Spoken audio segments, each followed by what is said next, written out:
All right, time now for all things Gators, all things orange and blue. Dan Hicken and Frangie. What's up, Hick? Oh, so happy, so joyous. Thank you, Southeast Orthopedic Specialist, se-ortho.com.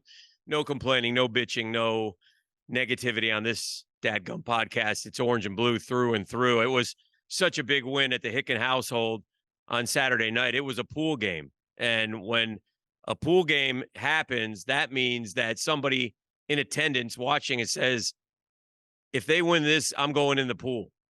And Ah, yeah, close on, close off, however it has to man. happen. And there was screaming in the neighborhood, Frank. And that's just beating a 2-win South Carolina team. That's how starved we are for some orange and blue through our veins. It was a fun game to watch, and it was a great win for Billy Napier and the Florida program. I was looking at my phone. I was waiting for that. Hey, Frank, you were right about Mertz and I was wrong text. I know it's coming. Sometimes my phone's I saw slow. on Twitter they say you owe him an apology. Yeah, what about that? I'm the one guy that was on the Mertz train the whole I time. said I couldn't And agree sometimes more. I He owes was him an apology. You're darn right he does. You're I think darn right he's he does. mixing it up with you is what he's doing. Oh, But that's right. That's right. Well, give Billy hey, Napier credit. You know yeah. what? He believed, and he took a guy that most of us, 99.9% minus 0.01, thought, oh my God, what are we doing here? This guy was a disaster at Wisconsin, and he has been terrific. I mean, some of those throws, Frank, that fourth down to Pearsall was, giving your receiver a chance, and the touchdown pass to Pierce. I mean, there was so many good moments for him to escape the pressure on the fourth down and get away from a guy who had a straight shot at him was a tremendous quarterback play.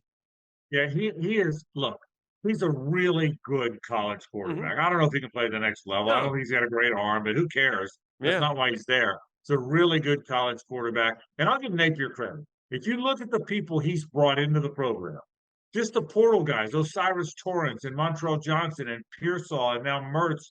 I mean, he can recognize them and get them there, and obviously the recruits. So that part's figured out. mm-hmm. He's got to coach him well enough to win enough games so he doesn't lose his job. But he's got that part figured out. Dan, that was and we talked about this last week. That was a really important win because now it's 5-2 and 3-1 in the league. It's respectable. No Mm-hmm. one's asking him to win the national title this Right. year.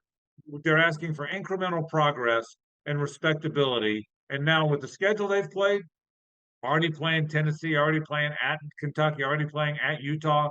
5-2, 3-1 is pretty damn good. So they've earned now, and it's a tough road the rest of the way. We'll Oh talk yeah, about that in a minute. yeah. But for now, where you can be 7 games in, and here's the other thing too. He didn't get stubborn. When I think it was pointed out to him, bro, you got to throw it down the field some. You know what? He came up with a game plan where they threw it down the field some.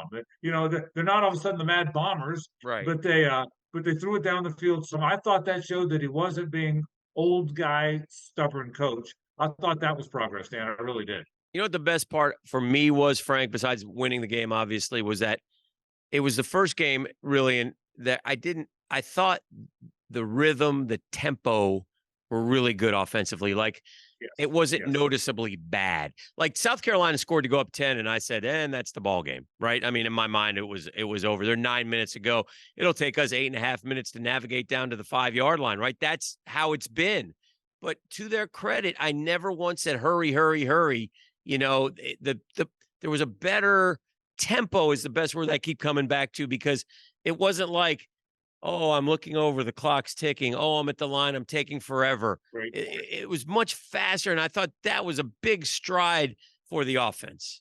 That's 100% right. And I'm glad you said that. Yeah. We weren't yelling at the screen. No. Snap it, snap it, snap Right. it. Quit clapping, quit shifting, I Yes. totally agree with you. That it was more normal, wasn't it? It Yeah. looked like a Yeah. normal offense and a normal Which is pacing. okay. That's good. Yeah. It's You're progress. 100%.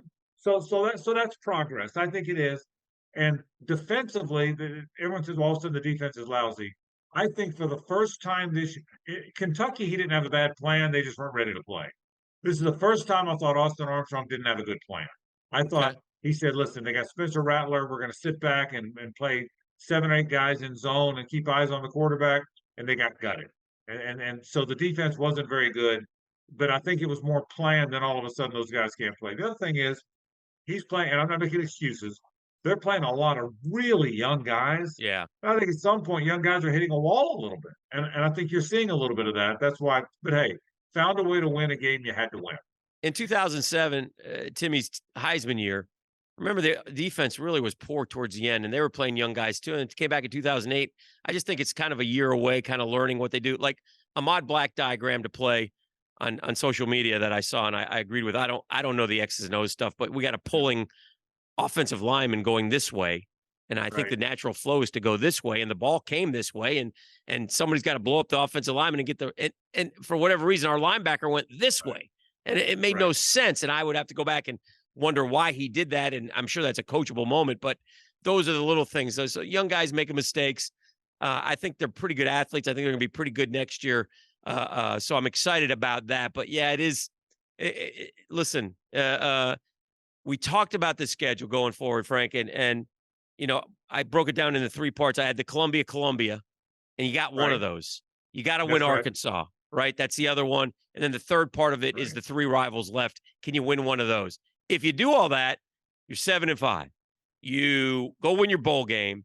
You secure your number 2, 3, 4 recruiting class, and everything is really good in Gainesville going into the offseason. So there's a lot of opportunity there for them going forward. Can they build on it? Last year they didn't. Can they build on what they did Saturday in Columbia? Here's what I think.